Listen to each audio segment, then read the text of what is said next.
Caitlin Reynolds, 34, discovers her estranged family attempting to gain access to her newly inherited house by manipulating her elderly neighbor. She catches the mid-move with a rental truck full of furniture outside her property, while she was supposedly away on business. Her sister's cruel words from 5 years ago echo in her mind. "You don't even have a family anymore, so stop pretending you do."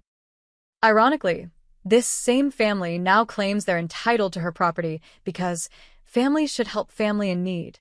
If you've ever felt that knife twist of betrayal from the very people who should have your back, this story might feel all too familiar.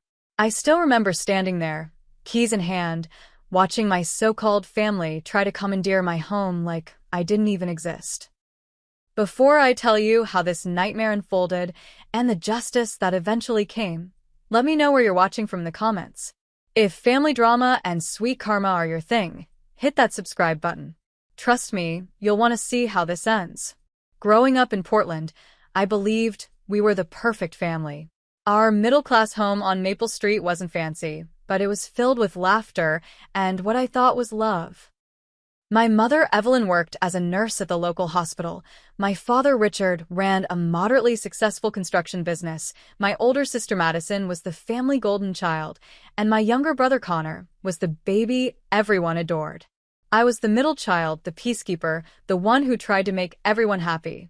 The cracks in our family foundation weren't obvious at first.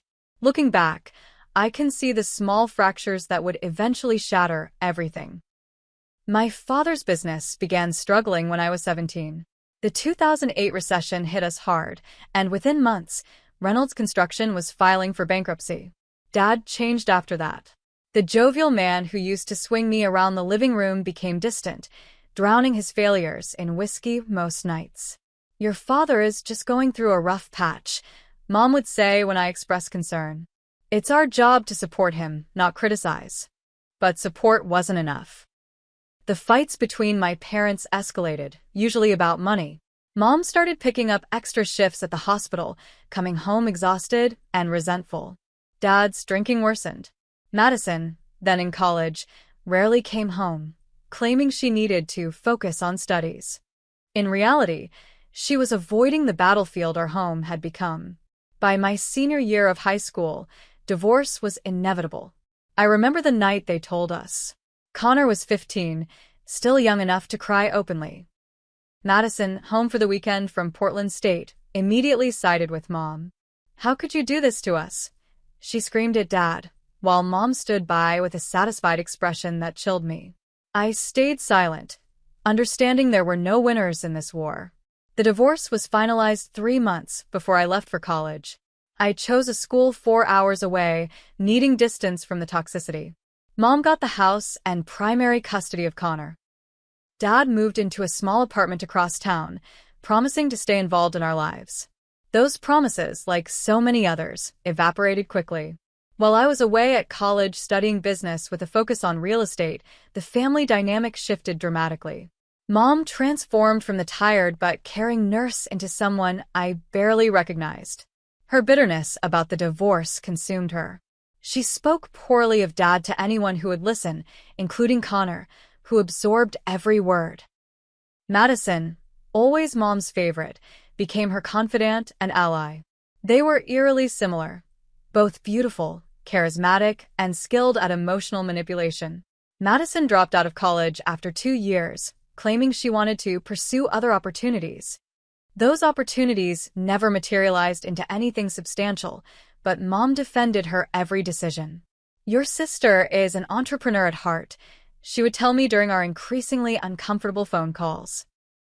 Not everyone needs a degree to be successful. I graduated with honors and secured a position with a respected real estate firm in Portland. Moving back was a difficult decision, but I felt responsibility toward my family despite our strained relationships. Connor was starting college by then, following Madison's footsteps to Portland State, his tuition partially covered by my financial support. That's when the pattern became clear. Every family gathering turned into a subtle shakedown. Madison needed money for a car repair. Connor's textbooks were unexpectedly expensive. Mom's roof was leaking. Dad, now barely in the picture, occasionally surfaced to ask for loans he never repaid. I helped when I could, establishing boundaries that were constantly tested. As my career advanced and my financial situation improved, the requests increased in frequency and amount. Madison, at 28, decided she wanted to open a boutique downtown. She had no business plan, no experience in retail, and no savings. "I need $25,000 for startup costs," she announced during a Sunday dinner at Mom's house 5 years ago. "You can afford it. Your commission on that waterfront property last month was twice that." I'd worked 60-hour weeks for months to close that deal.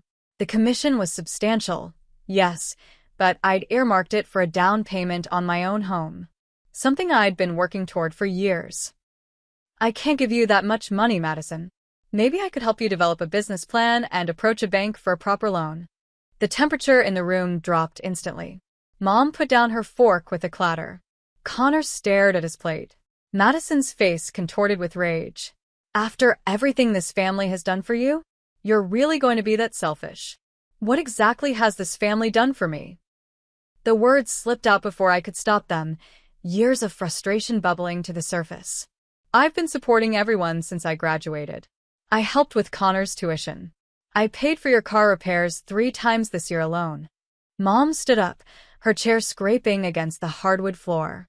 "How dare you throw that in our faces? That's what family does. We help each other."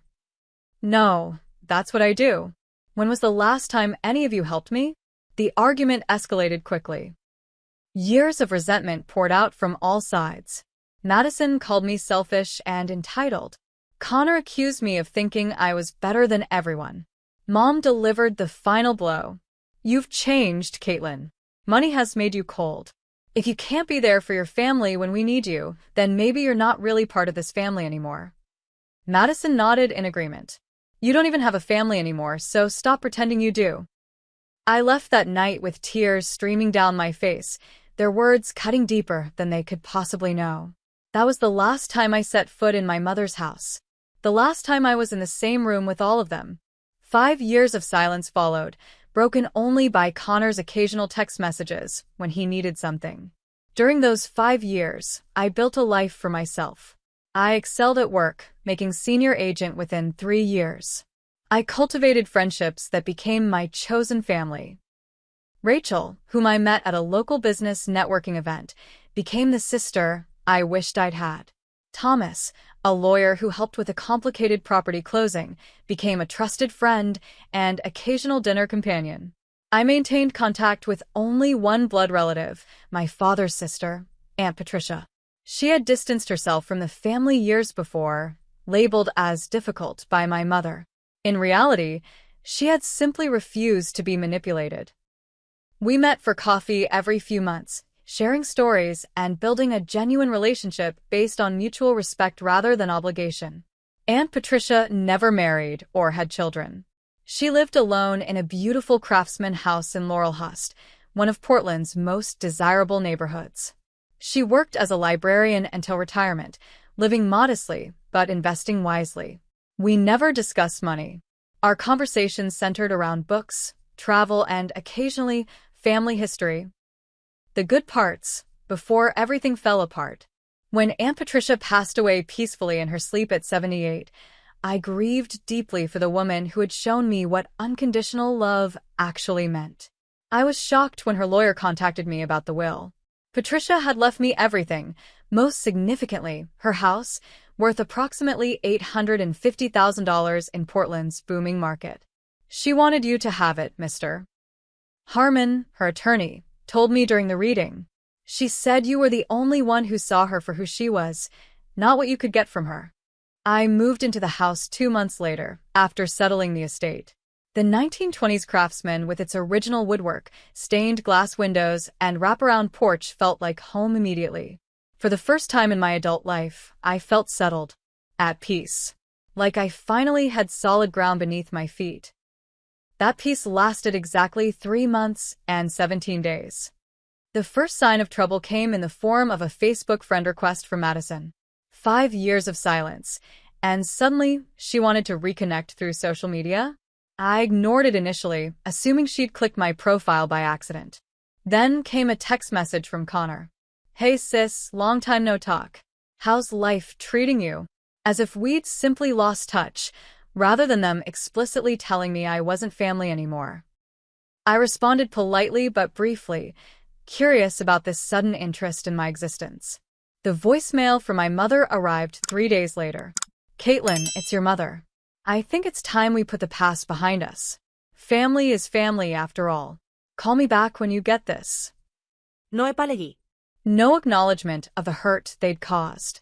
Just an expectation that I would eagerly welcome them back into my life. Still, a small part of me, the part that still yearned for the family I thought I had growing up, wondered if reconciliation was possible. I agreed to meet Madison for coffee at a neutral location downtown. She looked the same, perhaps a bit more worn around the edges. Her designer purse was scuffed, her manicure chipped. Small details that my realtors I couldn't help but notice. "You look great," she said, sliding into the chair across from me. "Success obviously agrees with you." "Thanks. How have you been?"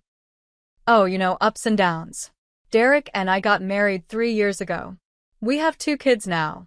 Emma is 2 and Jackson is 11 months. I hadn't known she was married, let alone a mother. The realization of how completely I'd been cut out of their lives stung, despite everything. "Congratulations. That's wonderful. Yeah, they're great kids. Super smart like their aunt." She smiled, reaching across the table to touch my hand. I resisted the urge to pull away. "Mom really misses you. She talks about you all the time." "That's surprising." Madison had the grace to look uncomfortable. "Look, things got heated that night. Things were said that shouldn't have been. We were all under a lot of stress. You told me I didn't have a family anymore." She winced. I was angry. You know how I get when I'm angry. I say things I don't mean. The conversation continued in this vein for nearly an hour. Madison expertly dancing around any real apology while dropping hints about their current situation. Derek had been between jobs for a while. Their apartment was not ideal for growing children. Mom was having some health issues but didn't want to burden me with the details. I left feeling unsettled, my instinct screaming caution while my heart whispered about second chances.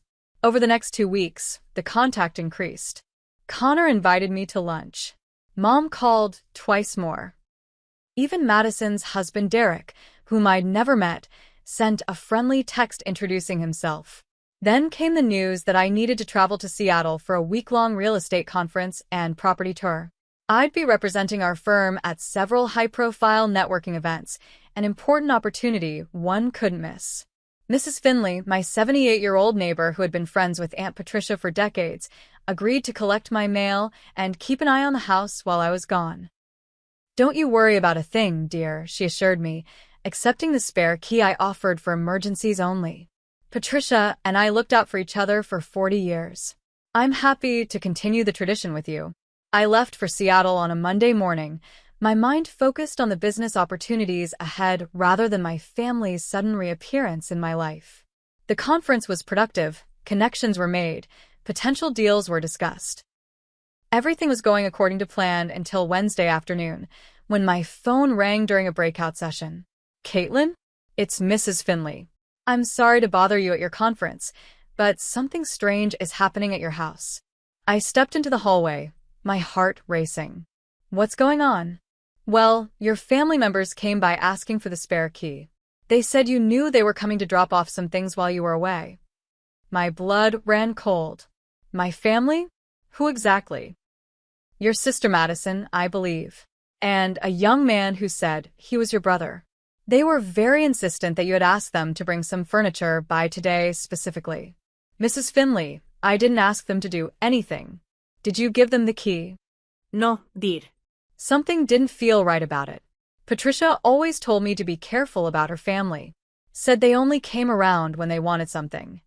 Relief washed over me. "You did the right thing.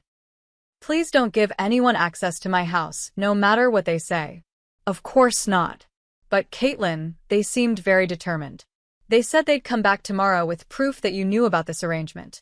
I ended the call and immediately booked a flight back to Portland, scheduled to arrive early the next morning. I sent apology emails to the conference organizers, claiming a family emergency. Technically not a lie.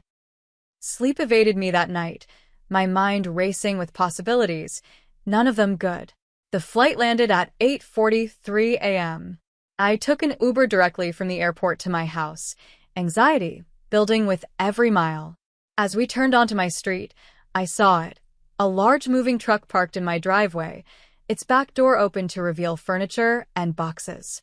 A man I didn't recognize was carrying a coffee table toward my front porch, where more boxes were stacked. Madison stood in the driveway, clipboard in hand, directing two movers where to place things. She was so focused on her task that she didn't notice my arrival until I was 10 feet away, suitcase still in hand. What the hell is going on here? My voice came out steadier than I felt. Madison jumped, her clipboard clattering to the ground. Caitlin, you're supposed to be in Seattle until Monday. Clearly. Is that why you chose now to move into my house? Because you thought I wouldn't be here to stop you. Her face flushed, but she recovered quickly. Don't be dramatic. We're just bringing over a few things. Mom thought it would be nice to surprise you with some family heirlooms. Family heirlooms? In a moving truck? Try again, Madison. Before she could respond, the front door opened and my mother emerged, looking startled to see me. Behind her, Connor appeared in the doorway, his arms full of what looked like measuring tape and notepads. What are you doing inside my house? I demanded, moving toward the porch. How did you get in there? Mom attempted a smile that didn't reach her eyes. Caitlin, sweetheart, calm down. There's a perfectly reasonable explanation for all of this. I'm listening. Well, when we heard about Patricia leaving you this beautiful house, we were so happy for you. But it seemed silly for you to rattle around in this big place all alone when we could help each other out. Help each other out, I repeated flatly. Yes. Madison and Derek's lease is up, and you know how expensive Portland rentals have become. Mom's having some health issues and could use family nearby. It just made sense for us to move in together. One big, happy family, just like you always wanted. The audacity was breathtaking. I pushed past her into my own house, finding the living room in disarray. Some of my furniture had been pushed against walls. In the kitchen, my carefully organized cabinets were open, dishes rearranged to make room for unfamiliar cookware. Get out, I said quietly, turning to face them.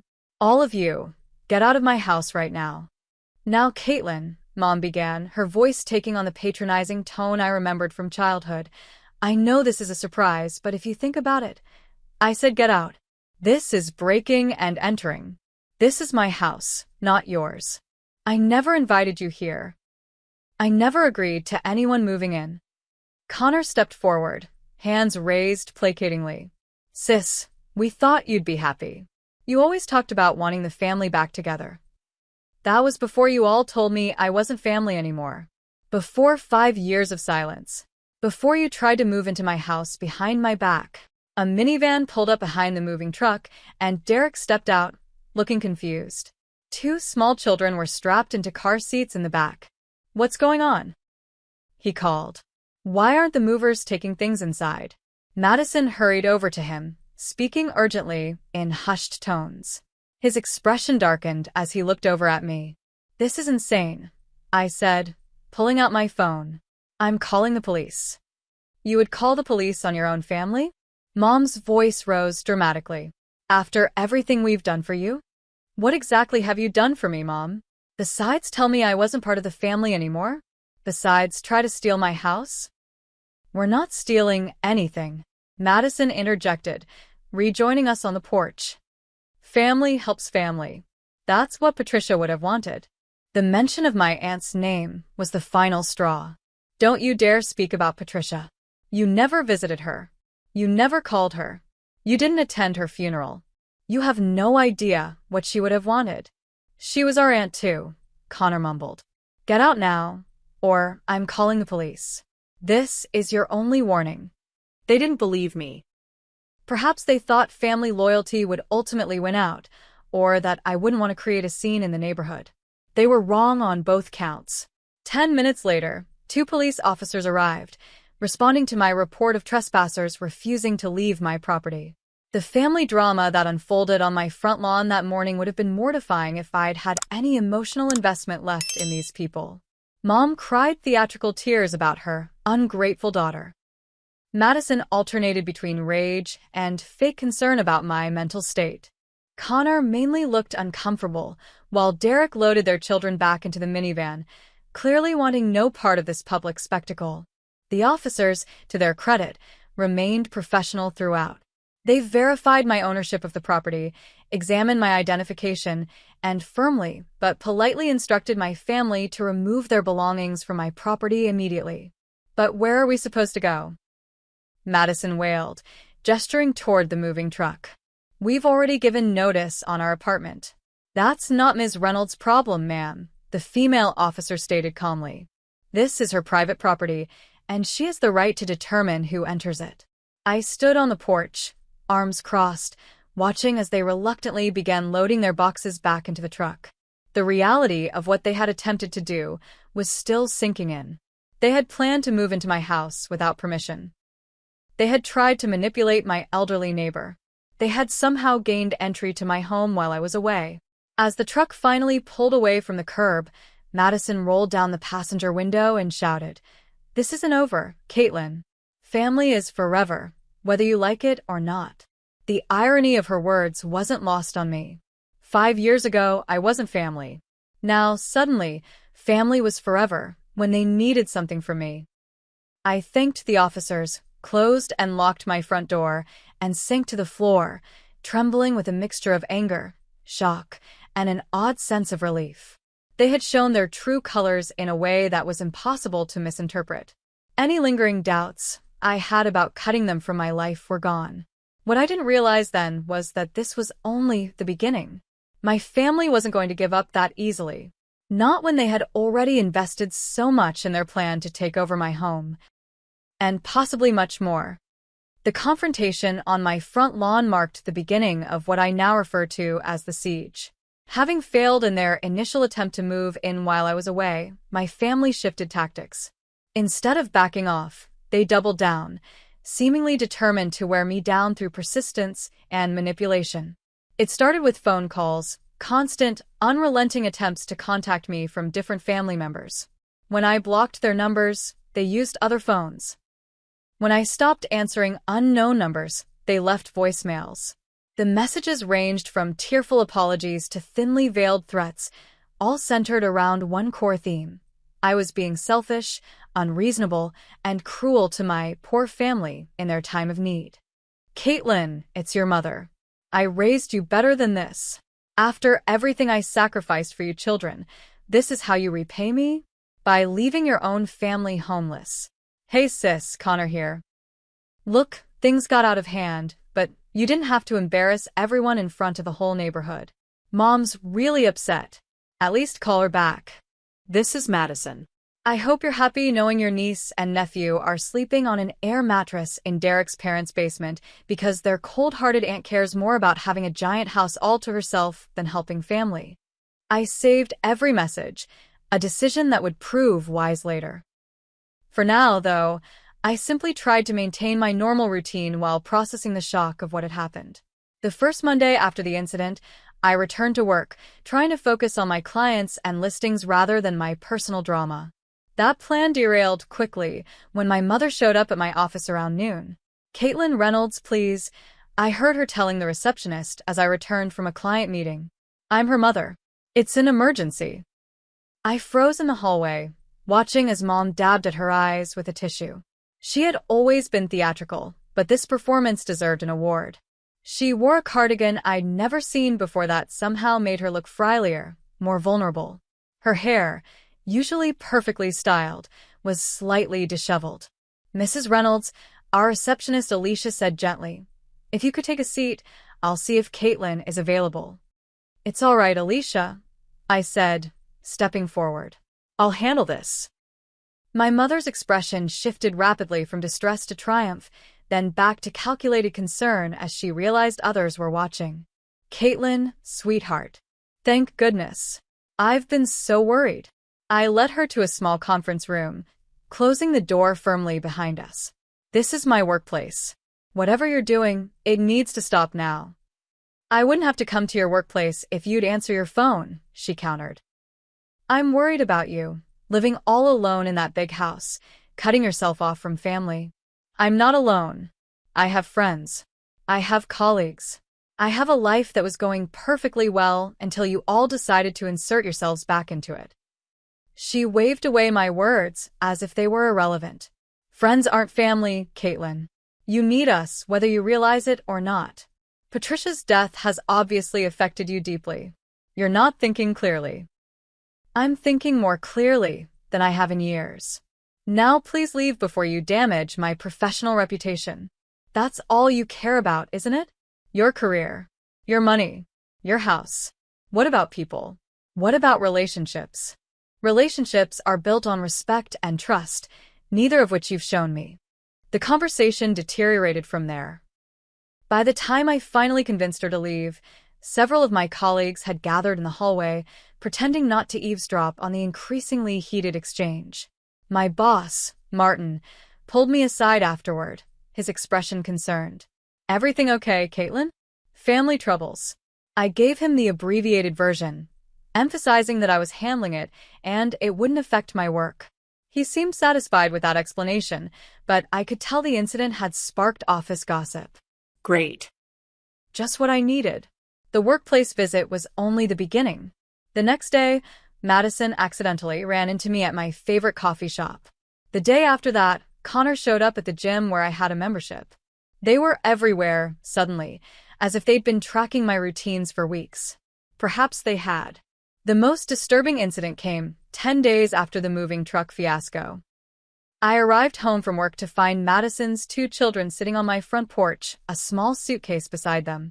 Emma, the older one, looked up at me with solemn eyes. "Are you Aunt Caitlin? Mommy said to wait here for you." My heart sank. "Where is your mommy, sweetheart?"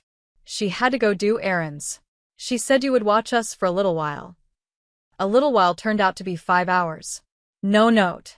No way to contact Madison as she wasn't answering her phone. 2 confused, eventually hungry and tired children who barely knew me deposited on my doorstep like packages. I made them dinner, found some paper and crayons for drawing, and tried to make them comfortable while silently seething at Madison's irresponsibility. When she finally returned, she acted as if she'd done nothing wrong. "Thanks for watching them. Wasn't it nice to spend time with your niece and nephew? They've been dying to get to know their aunt." "Don't ever do that again," I told her, my voice low so the children wouldn't hear. This was manipulation, using your own kids as pawns. She had the audacity to look offended. "I had an emergency job interview. Derek's working a double shift. We don't have money for babysitters right now." Then you call and ask. You don't abandon your children on someone's porch without warning. Oh, please, it's not abandonment. It's family helping family. That phrase again. Family helping family. As if it were a magical incantation that justified any behavior, no matter how inappropriate or inconsiderate. The incident that finally pushed me to take legal action occurred 3 weeks after the moving truck confrontation. I was awakened at 2:17 a.m. by pounding on my front door. Disoriented and frightened, I checked my security camera feed, newly installed after the break-in, to see Connor swaying on my porch, clearly intoxicated. "Caitlin, open up. We need to talk," he shouted, loud enough to wake the neighborhood. I called the police rather than opening the door, watching through the camera as he continued pounding and shouting. When he started trying doorknobs and rattling windows, my fear turned to anger. This was intimidation, plain and simple. The police arrived quickly, finding Connor attempting to force open a side window. They detained him, and I filed a report, my hands shaking as I signed the paperwork. The officer asked if I wanted to press charges for attempted breaking and entering. "He's my brother," I said, the words sticking in my throat. "Family issues can be the most complicated ones, ma'am," the officer replied kindly. But what he was doing wasn't legal, family or not. I declined to press charges that night, a decision I would later reconsider. Connor was escorted off my property with a warning, and I was left once again to deal with the emotional aftermath of my family's increasingly desperate behavior. The next day, I called Thomas, my lawyer friend, and explained the situation. His advice was straightforward and exactly what I needed to hear. You need a restraining order, Caitlin. This pattern of behavior is escalating. The unexpected visits, the workplace confrontation, leaving children without permission, and now a middle-of-the-night attempted break-in? These aren't the actions of people who have your best interests at heart. I knew he was right. As much as some small part of me still longed for the family I thought I had growing up, I needed to protect myself. The restraining order was granted within days, based on the evidence I'd been carefully documenting. The voicemails, the police reports, the security camera footage. My family was legally prohibited from contacting me or coming within 100 yards of my home or workplace. The relief I felt was immense, but tinged with sadness. It shouldn't have come to this. Families were supposed to support each other, not terrorize each other. For a few weeks after the restraining order was served, everything went quiet. No calls, no unexpected visits, no manipulation attempts. I began to relax, thinking perhaps they had finally gotten the message. I should have known better. They hadn't given up. They had simply retreated to regroup and plan their next move, one that would prove far more calculated and potentially devastating than anything they'd tried before. When I think back on that period of false security, I marvel at my own naivety. I believed that legal barriers would stop people who had already demonstrated they had no respect for normal boundaries. I thought the worst was over, when in reality, I had yet to discover just how far they were willing to go to get what they wanted. I've experienced a lot of challenging situations in my life, but nothing compares to realizing the depths to which your own family will sink to take advantage of you. The quiet period wasn't the end of their campaign. It was merely the calm before a storm that would test the limits of my resolve and force me to confront truths I'd been avoiding for years. The restraining order seemed to work for about 3 weeks. 3 blissful weeks of silence during which I could focus on rebuilding my sense of security and privacy. I changed all my locks, installed a comprehensive security system, and began therapy to process the emotional trauma of my family's betrayal. I was starting to feel like myself again, reclaiming the peace I'd felt when I first moved into Aunt Patricia's house. Then the indirect attacks began. First came the rumors. Through mutual acquaintances and old family friends, I learned that my mother and sister were spreading stories about me, each more outlandish than the last. According to them, I had suffered a mental breakdown after Aunt Patricia's death. I was unstable and paranoid, imagining threats where none existed. The restraining order was characterized as a symptom of my deteriorating mental health rather than a necessary protection against their harassment. I ran into Evelyn at the grocery store, my former high school teacher Mrs. Bennett told me during a chance encounter. "She's so worried about you, dear. She said you've been acting erratically since your aunt passed. Is there anything I can do to help?" Similar conversations happened repeatedly, each one revealing another thread of the narrative my family was weaving.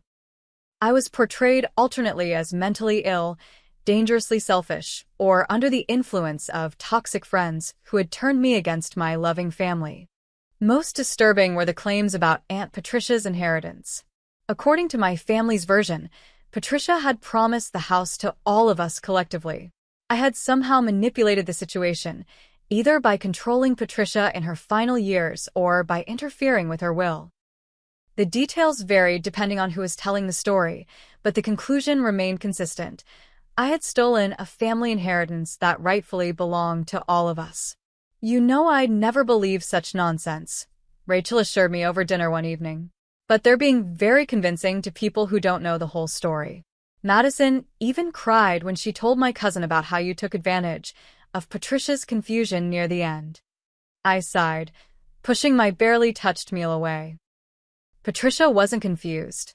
She was sharp until the very end. The lawyer can confirm that. I know. But they're creating a narrative that makes sense to outsiders. The greedy daughter who abandoned her struggling family, then swooped in to steal an inheritance. People love to believe the worst, especially about successful women. She was right, and that realization made me feel sick. My carefully built reputation, both personal and professional, was being systematically undermined. Clients began canceling meetings with vague excuses. Invitations to social events dwindled. Even some of my colleagues seemed to view me differently, their interactions becoming more formal, less friendly. The family had found a way around the restraining order. They couldn't contact me directly, but they could poison the well of my community against me. I was in the middle of explaining this latest development to Thomas during our weekly dinner when my phone buzzed with a notification from my security system. Someone was at my front door.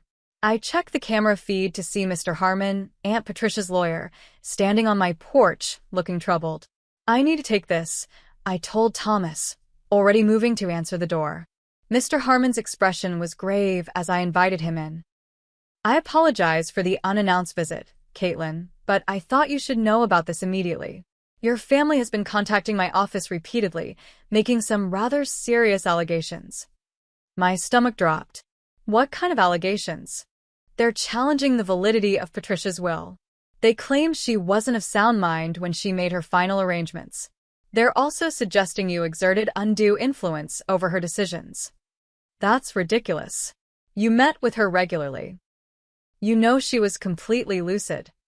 He nodded, removing his glasses to clean them, a nervous habit I'd noticed during the will reading.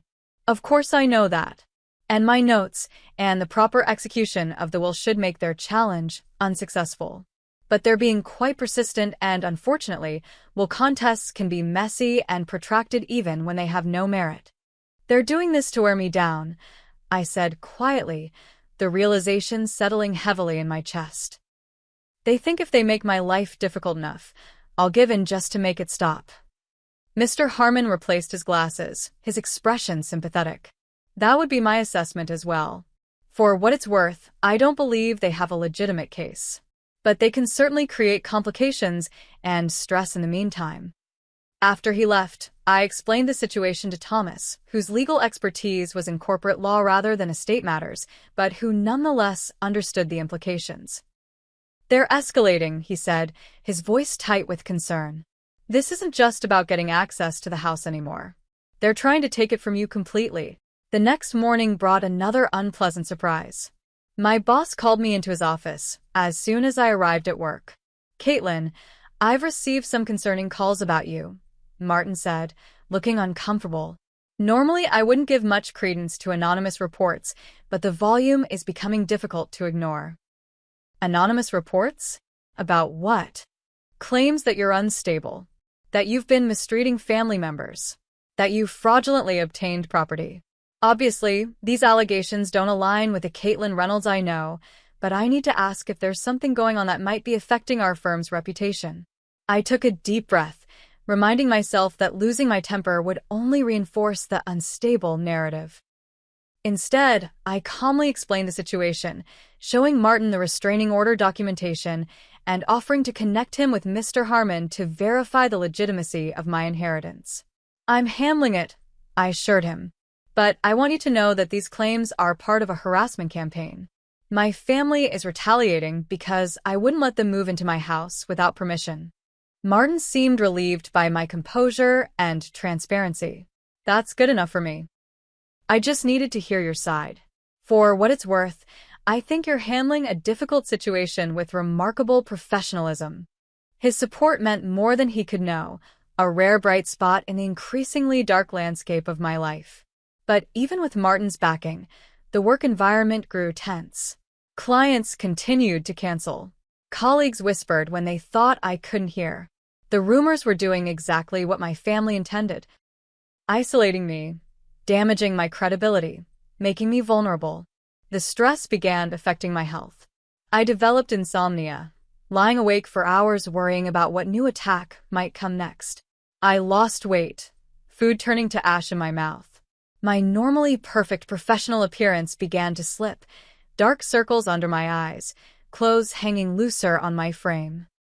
In my more paranoid moments, I wondered if this physical deterioration was playing into their hands, making me look exactly like the unstable person they were describing to others. "You can't keep going like this," Rachel insisted after I nearly fell asleep at her dinner table one evening. They're destroying you, and you're letting them.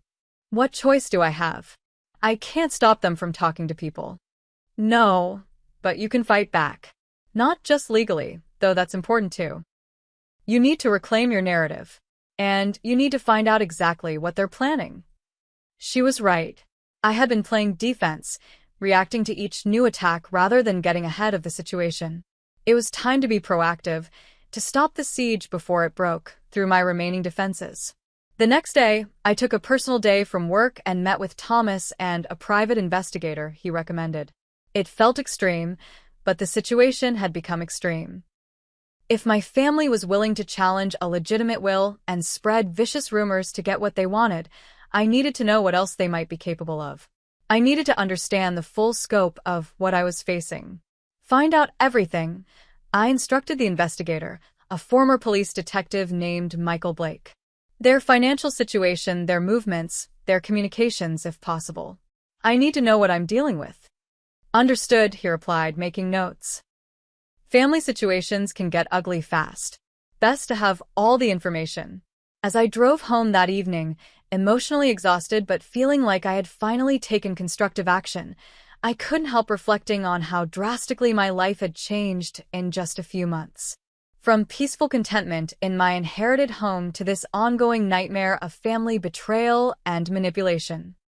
The house that had felt like such a blessing now sometimes felt like a curse, the catalyst for revealing the true nature of my family relationships. But even in my darkest moments, I never considered giving in to their demands. This wasn't just about property anymore. It was about standing up to years of manipulation and exploitation. It was about breaking the cycle of emotional abuse that had defined our family dynamics for too long. What I didn't realize then was how close I was to uncovering the true depths of their deception. The private investigator would soon deliver information that would shift the entire paradigm of our conflict, revealing that the house was just the beginning of what they wanted from me, and that their desperation stemmed from places far darker than I had imagined. As this family drama has unfolded, I've realized how many others have experienced similar betrayals. If you're watching this and relating to any part of my story, know that you're not alone. The pain of family betrayal cuts deeper than any other kind. While I take a moment to collect myself before continuing, I'd love to know if you've ever had family members try to take advantage of your success. Drop a comment below, and let's support each other through these difficult experiences. And if you want to see how this story ultimately resolves, make sure you're subscribed so you don't miss the conclusion. The call from Michael Blake came just 3 days after our initial meeting. His efficiency was impressive, though the urgency in his voice suggested the information he'd uncovered couldn't wait. "We need to meet in person," he said. "Today, if possible." We arranged to meet at a small coffee shop in a neighborhood far from my usual haunts, somewhere my family wouldn't think to look for me. Michael arrived with a thick folder tucked under his arm, his expression grim. "Your family's financial situation is significantly worse than they've let on," he began, opening the folder to reveal bank statements, credit reports, and legal documents. "Your sister Madison and her husband Derek have accumulated gambling debts totaling nearly $120,000. They've been borrowing from high-interest lenders to cover minimum payments, but they're underwater and sinking fast." I stared at the documents, trying to process this information. Madison had mentioned financial difficulties, but gambling debt? That was unexpected. What about my mother? Michael flipped to another section of the folder. Evelyn Reynolds refinanced her house 3 times in the past 4 years.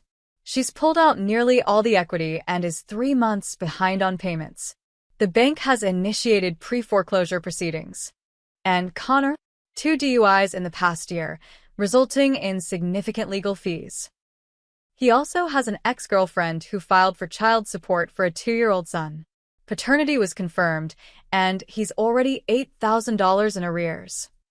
I sat back, stunned. Connor has a child? I had no idea. "There's more," Michael continued, his tone becoming even more serious. "During my investigation, I spoke with several acquaintances of your family members under the pretext of being a financial advisor. Multiple people mention that your family has been telling everyone they're moving into Patricia's house. Not visiting, not staying temporarily. Moving in permanently. This aligned with what I'd already witnessed, but Michael wasn't finished. Yesterday, I managed to speak with Jenna Miller, who worked with Madison at her last job. According to Jenna, Madison has been planning this move for months, ever since learning about your inheritance. She specifically told Jenna they intended to establish residency in your house. Establish residency? What does that mean exactly? In legal terms, it means creating a situation where they would be considered tenants rather than guests. Oregon law provides significant protections for tenants, making eviction a lengthy and complicated process even when no rent has been paid. If they had successfully moved in and established residency, you might have been forced to go through formal eviction proceedings to remove them. The coffee turned bitter in my mouth as I absorbed this information. Their plan had been more calculated than I'd realized. They hadn't just opportunistically tried to move in. They had researched and planned a strategic occupation of my home that would be difficult to reverse once accomplished. "There's one more thing you should see," Michael said, pulling out a small evidence bag containing what looked like copies of keys. These were found in Derek's car when I was conducting surveillance. They appear to be copies of your house keys. My blood ran cold. How would they have gotten copies of my keys? That's unclear. But it suggests they may have had access to your house before the moving truck incident. After meeting with Michael, I drove straight home, my mind racing. If they had copies of my keys, they could have been entering my house while I was at work. The thought made my skin crawl. How long had this been going on? What had they done inside my home? I pulled into my driveway and sat for a moment, staring at the house that had become the center of this nightmare. Then I noticed something out of place. My recycling bin had been moved from its usual spot beside the garage. It was collection day, but the truck had already come through our neighborhood that morning. Following a hunch, I got out and checked the bin. Inside, buried beneath junk mail and empty containers, I found a printout of a legal article titled, "Establishing Squatters' Rights in Oregon." Several passages were highlighted, including information about adverse possession and tenant rights. They had been in my house. Today, While I was meeting with Michael, I called a locksmith immediately, arranging for emergency service to change every lock in the house. While waiting for them to arrive, I conducted a thorough search of my home, looking for any other evidence of intrusion or tampering. In my home office, I discovered a file folder missing from my desk, one containing insurance documents related to the house. In the guest bedroom, the closet door was slightly ajar, though I distinctly remembered closing it the previous day. Small signs, easily overlooked individually, but collectively painting a disturbing picture of ongoing unauthorized access. The locksmith arrived within the hour and changed every external lock, providing me with the only keys to the new locks. I also called my security company to upgrade my system, adding interior motion sensors and cameras. The sense of violation was profound, but at least I was taking concrete steps to protect myself. The next morning, I visited Mrs. Finley, hoping she might have noticed any suspicious activity around my house while I was away. "Oh dear," she said when I explained my concerns, her lined face creasing with worry. "I should have told you sooner, but I didn't want to alarm you unnecessarily." "Told me what, Mrs. Finley?" "Your sister, Madison, is it? She's been coming by regularly. Always when your car is gone. I assumed you knew about it. She's been coming to my house when I'm not home?" "How often?" "At least twice a week for the past month or so. Sometimes with her husband, sometimes with your mother. They always have some explanation about dropping things off for you or picking up items you requested." my heart sank. "Mrs. Finley, I never asked them to drop off or pick up anything. They've been lying to you." Her expression shifted from concern to indignation. "Well, I never. They seemed so convincing. Especially your mother. She told me you were having some difficulties following your aunt's death. Said you sometimes forgot conversations or arrangements you'd made." The manipulation was breathtaking in its audacity. They had been systematically setting up a narrative of my mental instability, not just with acquaintances and colleagues, but with my own neighbor, likely hoping to use her as a witness if their residency plan resulted in legal proceedings. There's something else, Mrs. Finley added hesitantly. Last week, a real estate agent came by asking for you. When I said you were at work, she seemed confused. She said she had an appointment with the Reynolds family about listing the property. A real estate agent? Did you get her name or company? I believe her card is in my kitchen drawer. Just a moment. Mrs. Finley returned with a business card for Alicia Martinez, realtor. I recognized the name immediately.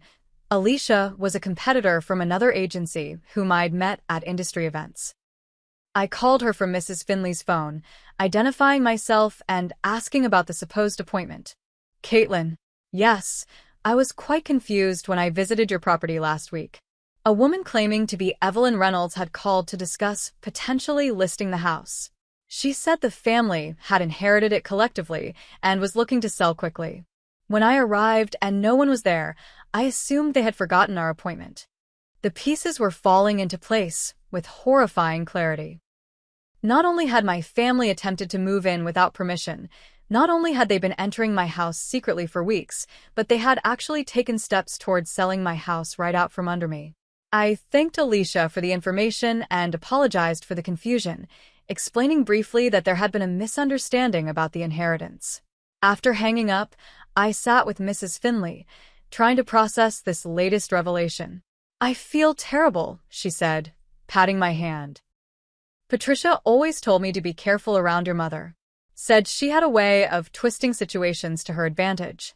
I should have been more vigilant. It's not your fault, Mrs. Finley. They're very good at manipulation. They've had years of practice.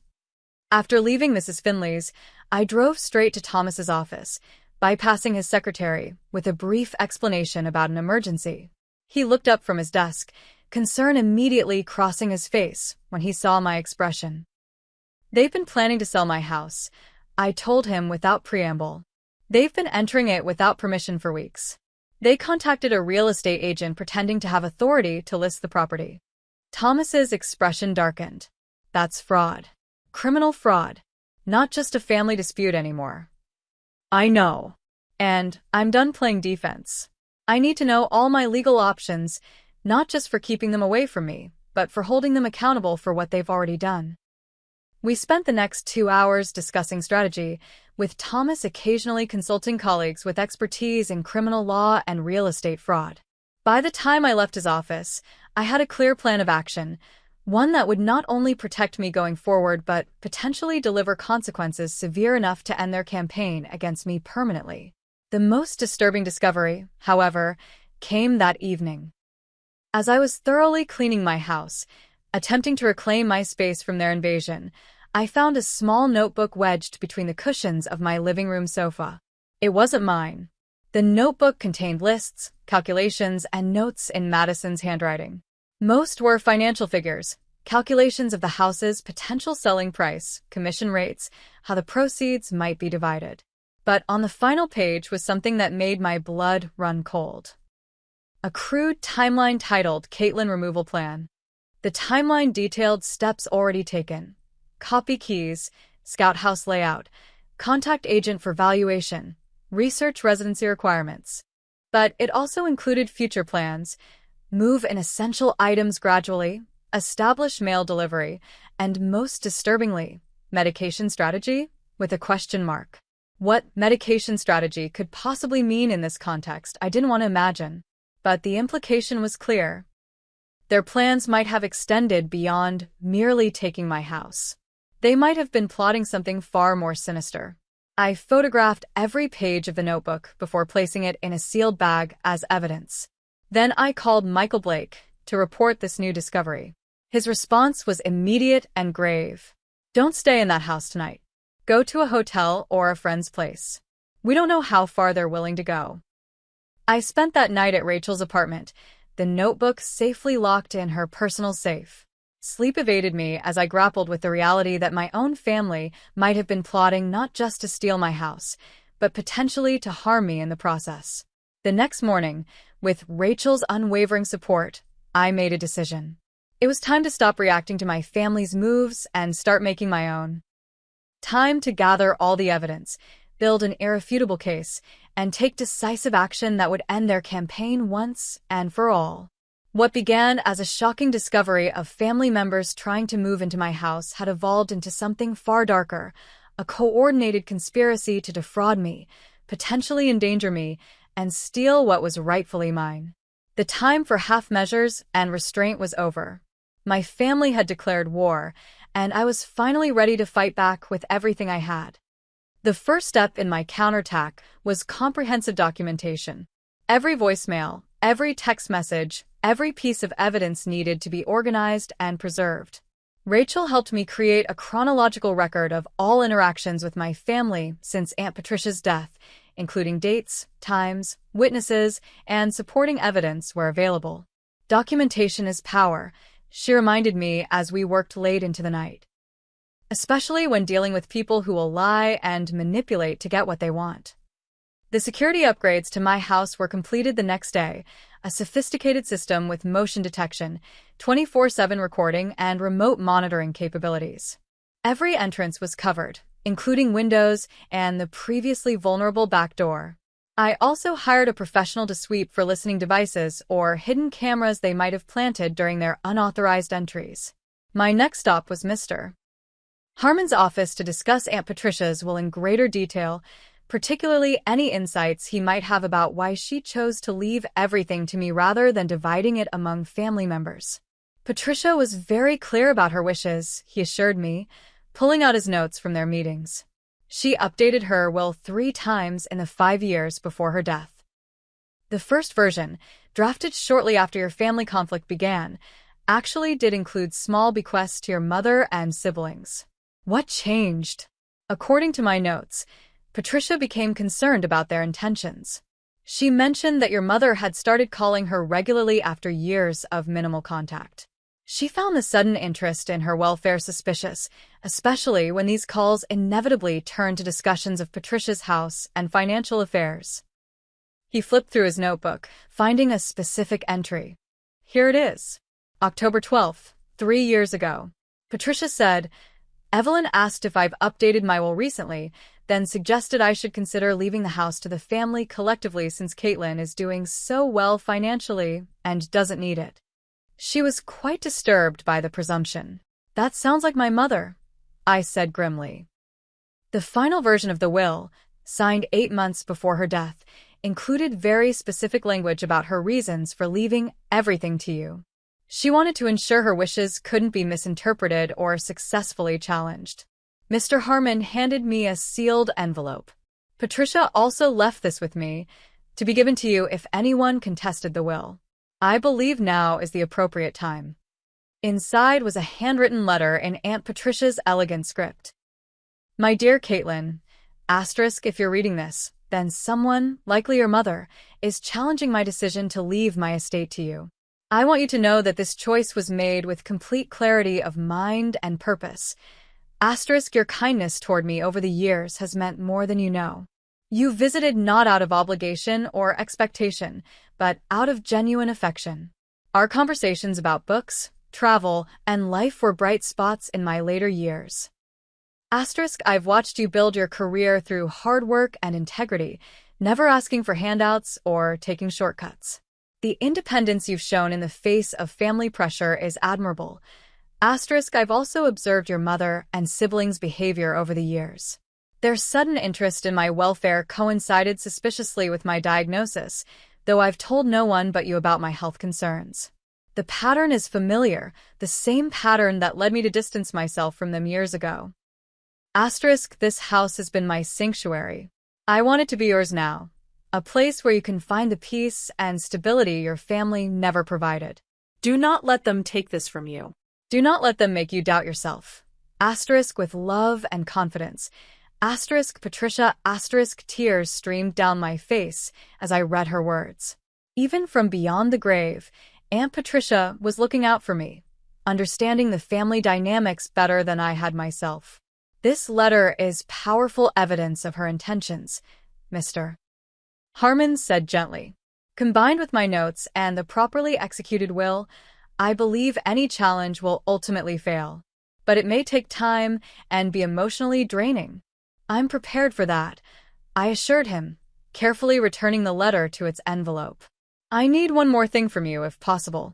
Documentation of any attempts my family has made to contact you about the will, especially any misrepresentations about their relationship with Patricia or claims about her mental state. He nodded. I'll have my assistant compile everything we have. I assume this is for potential legal action beyond just defending the will. Yes. What they've done goes beyond a simple inheritance dispute. Armed with Patricia's letter and the promise of additional documentation from Mr. Harmon, I moved to the next phase of my plan, building a legal case. Thomas had referred me to Catherine Walsh, an attorney specializing in estate fraud and family property disputes. What your family has attempted constitutes several criminal offenses, Catherine explained during our initial consultation. Breaking and entering, fraud, attempted conversion of property, possibly even conspiracy and elder abuse if they were manipulating Patricia before her death. I don't necessarily want to send them to jail, I admitted.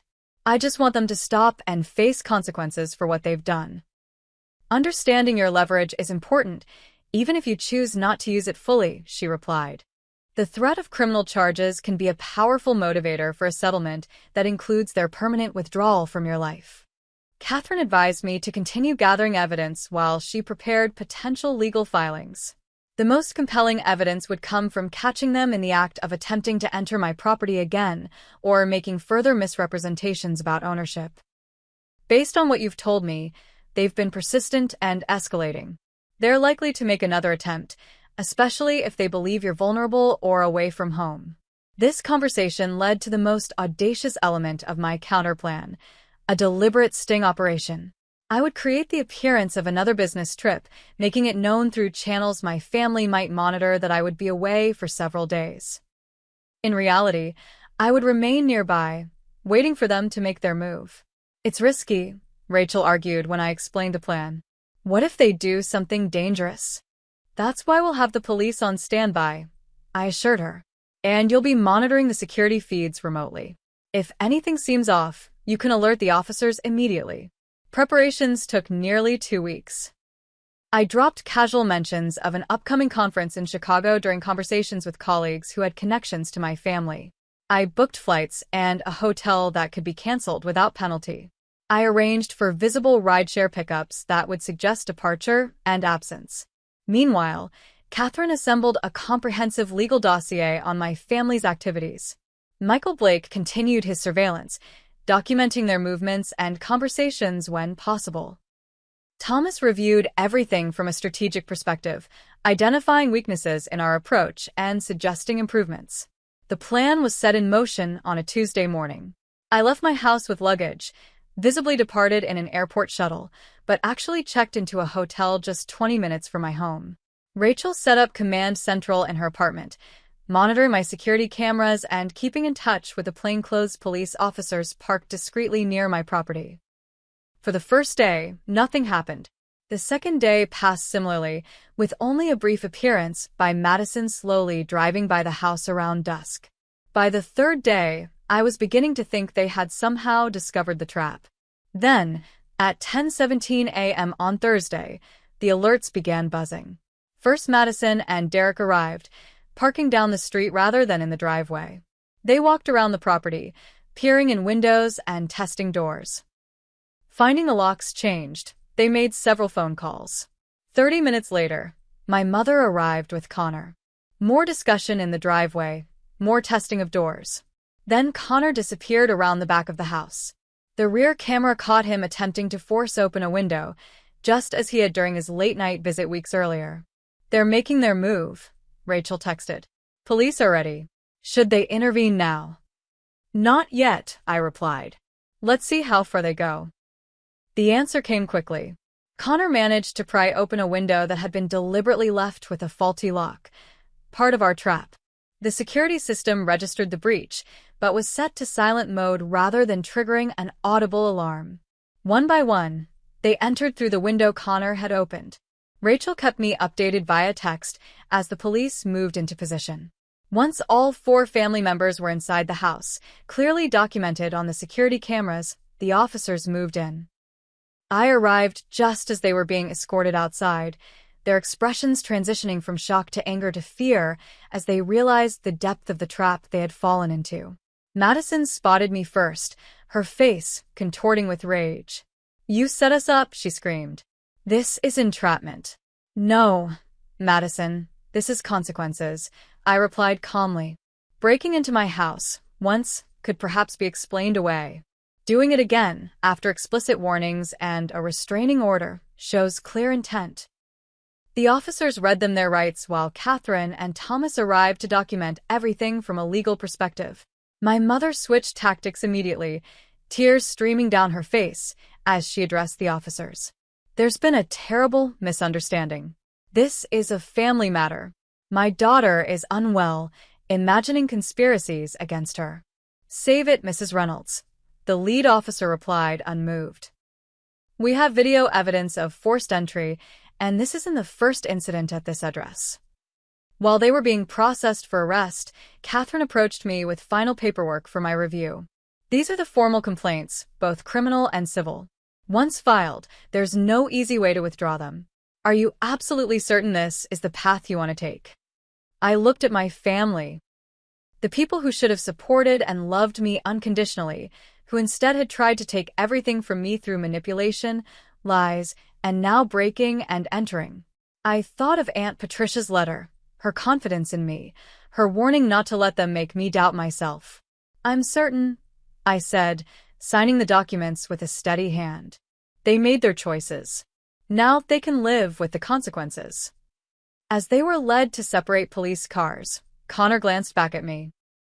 Unlike the others, his expression wasn't angry or manipulative. He looked defeated, and perhaps for the first time, genuinely regretful. Our eyes met briefly before he was placed in the vehicle. That moment would return to me later, but in the aftermath of the arrests, I felt nothing but relief and vindication. The siege was over. My counterplan had worked. The evidence was irrefutable, the legal consequences unavoidable. After months of psychological warfare, I had finally won. Or so I thought. What I didn't realize then was that true victory wouldn't come through legal proceedings or restraining orders. It would come through something far more challenging and ultimately more rewarding, reclaiming not just my home and my reputation, but my understanding of what family truly means. The legal aftermath of the sting operation unfolded rapidly. My mother, Madison, and Derek were charged with multiple offenses: breaking and entering, violation of a restraining order, attempted conversion of property, and conspiracy to commit fraud. Connor, due to his visible hesitation on the security footage and his eventual cooperation with investigators, received lesser charges. Catherine had been right about one thing: the threat of serious criminal penalties was a powerful motivator. Within days, their attorney was contacting us about a potential settlement. They'll agree to permanent restraining orders, signed admissions of wrongdoing, and legally binding commitments never to challenge Patricia's will again, Catherine informed me after a preliminary discussion. In exchange, they're asking for reduced charges and no jail time. "What do you think?" I asked, torn between wanting justice and wanting the nightmare to end. "The admissions of wrongdoing are valuable. They'll make any future claims against you virtually impossible to pursue. The reduced charges would still result in probation and community service, possibly restitution payments to you for emotional distress and legal fees." After careful consideration, I agreed to the settlement terms with one additional condition: mandatory counseling for all of them, with proof of attendance required as part of their probation. It wasn't about punishment at that point, but ensuring they addressed the underlying issues that had led to their behavior. The settlement was finalized within weeks. My mother, Madison, and Derek each received 2 years of probation, 200 hours of community service, and orders to pay restitution covering my legal expenses. Connor received 1 year of probation and community service.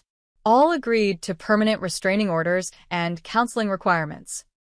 The legal resolution brought relief, but also a profound emptiness. I had won, but at what cost? The last threads connecting me to my blood relatives had been severed completely. The family I grew up with, however dysfunctional, was truly gone. It's okay to grieve even though they hurt you, my therapist, Dr. Winters, reminded me during our session after the settlement. You're mourning the family you wished you had, not the people they actually are. Those words resonated deeply. I was grieving not for the loss of my actual family, but for the loss of the possibility that they might someday become the family I needed. The settlement had made that possibility more remote than ever. Healing began with reclaiming my space. I hired contractors to renovate the house, changing wall colors, updating fixtures, and rearranging rooms. Each alteration helped exorcise the negative energy my family had brought into Aunt Patricia's beautiful home. I planted a memorial garden in the backyard with Patricia's favorite flowers, creating a peaceful retreat where I could feel connected to her memory. As my home transformed, so did my social circle.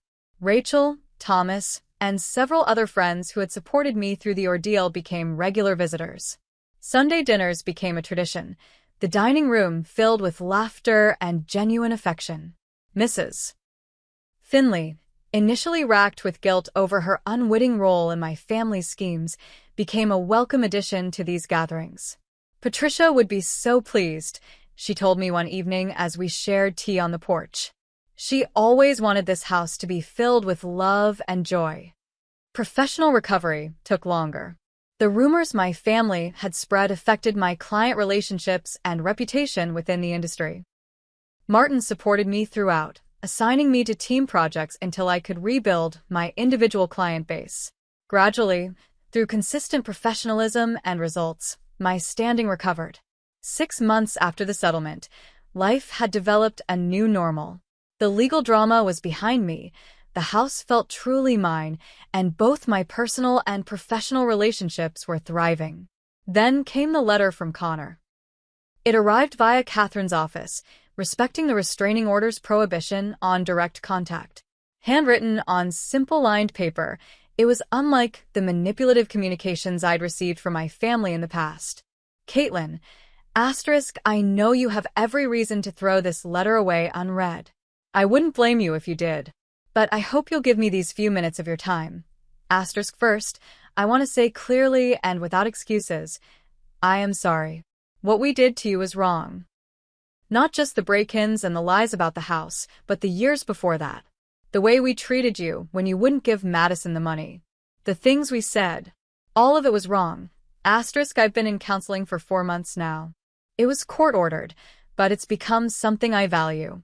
My therapist has helped me recognize patterns in our family that I never questioned before. The manipulation. The conditional love. The way Mom pitted us against each other, with Madison as the golden child and you as the scapegoat. None of this excuses my actions. I made choices. I participated in hurting you. That responsibility is mine alone. You should also know that I have a son. His name is Lucas, and he's 2 years old. His mother and I aren't together, but I'm trying to be a good father. The kind of father who takes responsibility, who tells the truth, who breaks harmful patterns instead of perpetuating them. I don't expect forgiveness. I don't expect a relationship. I just wanted you to know that at least one member of this family recognizes the harm we caused and is trying to change, with respect and regret. Connor, I read the letter several times, emotions shifting with each reading. Skepticism, anger, Curiosity. hope. I discussed it with Dr. Winters during our next session, unsure how to respond or whether to respond at all. What does your intuition tell you? She asked. That it might be genuine. Connor always seemed the most uncomfortable with the family dynamics, even while participating in them. He was young when the patterns were established, more influenced by Mom and Madison than I realized. And what are you afraid of if you respond? Being manipulated again. Opening a door that should stay closed. Inviting chaos back into my life when I've finally found peace. Dr. Winters nodded. Those are valid concerns. What might a cautious response look like? One that acknowledges his effort without committing to anything further. After much consideration, I sent a brief reply through Catherine's office. Connor, thank you for your letter. I appreciate the apology and your commitment to counseling. Breaking family patterns is difficult, but important work. Asterisk, I'm not ready for direct contact or a relationship, but I acknowledge your efforts to take responsibility. I hope you continue on this path, especially as you raise your son. Asterisk, Caitlin, asterisk, it was a small opening. Nothing more. But it felt like the right balance between self-protection and recognition of the possibility of change. Meanwhile, life continued to evolve in positive directions. I was promoted at work, taking on more responsibility and mentoring newer agents. The garden I'd planted in Patricia's memory flourished, attracting butterflies and hummingbirds she would have loved. My friendship circle expanded, bringing diverse perspectives and experiences into my life. A year after the settlement, I established the Patricia Reynolds Foundation, a small nonprofit dedicated to helping young adults who had been estranged from toxic families. The foundation provided housing assistance, counseling services, and community connections for those who, like me, had to create family from scratch. I think this is the best possible use of Patricia's legacy, Mr. Harmon said when I shared the news. Creating something beautiful and healing from a painful situation. News of the foundation reached my mother and Madison, who predictably attempted to portray it as further evidence of my vindictiveness toward family. Their efforts gained no traction. By then, the truth about their actions was well established in our community. Their influence had waned as they dealt with the consequences of their choices. Connor, in contrast, sent a donation to the foundation through his attorney, along with a note of support for its mission. It was another small gesture, another hint that perhaps one branch of my family tree might eventually bear healthier fruit. The most unexpected development came 18 months after the break-in, when Mrs. Finley introduced me to her grandson Jack, a doctoral student visiting for the summer. Our initial conversations about architecture, his field, and real estate mine, evolved into friendship and eventually romance. Jack's warmth, integrity, and genuine interest in people reminded me that trust was still possible, even after betrayal. When Jack eventually met Connor, the only family member I had cautiously allowed back into my life, with strict boundaries and only occasional contact, the two men found surprising common ground. Both were committed to breaking cycles of dysfunction in their families. Both valued honesty and accountability. Both believed in the possibility of change, however difficult the process. As I look back now on the journey from that shocking day, when I found my family attempting to move into my house to where I am today, I'm struck by how differently things turned out than anyone could have predicted. The house that became a battleground has transformed into a true sanctuary, not just for me, but for the chosen family I've built. What my blood relatives tried to take by force has become something they could never have appreciated anyway, a home filled with genuine love, mutual respect, and unconditional support. Madison and Derek eventually divorced, their relationship unable to withstand the financial and legal aftermath of their actions. My mother moved to Arizona, apparently telling new acquaintances a revised version of family history in which I barely exist. Some patterns never change. Connor's journey has been different. After completing his counseling and probation, he secured steady employment and has become a devoted father to Lucas. Our relationship remains cautious. Text messages on birthdays, occasional coffee meetings in public places, always with clear boundaries. It's not the close sibling bond some might envision, but it's honest and respectful, which is more than I once thought possible. Mrs. Finley has become the grandmother figure I never had, sharing Patricia's stories and creating new ones together. Jack and I are discussing marriage, approaching the prospect with the careful consideration of two people who understand both the value and fragility of family bonds. The Patricia Reynolds Foundation has grown beyond my initial vision, now helping dozens of young adults annually who find themselves in situations similar to mine. Each success story, each person who builds a healthy life after family trauma, honors my aunt's memory in ways that feel deeply right. If I've learned anything from this experience, it's that family isn't defined by blood or legal documents. It's created through choices, daily choices to be honest, supportive, and kind, to respect boundaries, to give without expecting return, to love without manipulation. My family tried to tell me I didn't have a family, then attempted to use family as justification for taking what was mine. The irony is that their actions led me to discover what family truly means and to build one stronger than they could ever imagine. Have you experienced the pain of family betrayal or the joy of creating a chosen family? I'd love to hear your stories in the comments below. If this story resonated with you, please consider subscribing and sharing it with others who might need to hear that healing is possible even after the deepest betrayals. Thank you for joining me on this journey, and remember that true family is built on love and respect, not obligation or blood.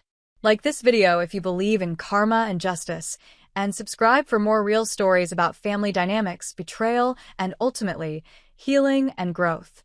Until next time, take care of yourselves and choose your family wisely.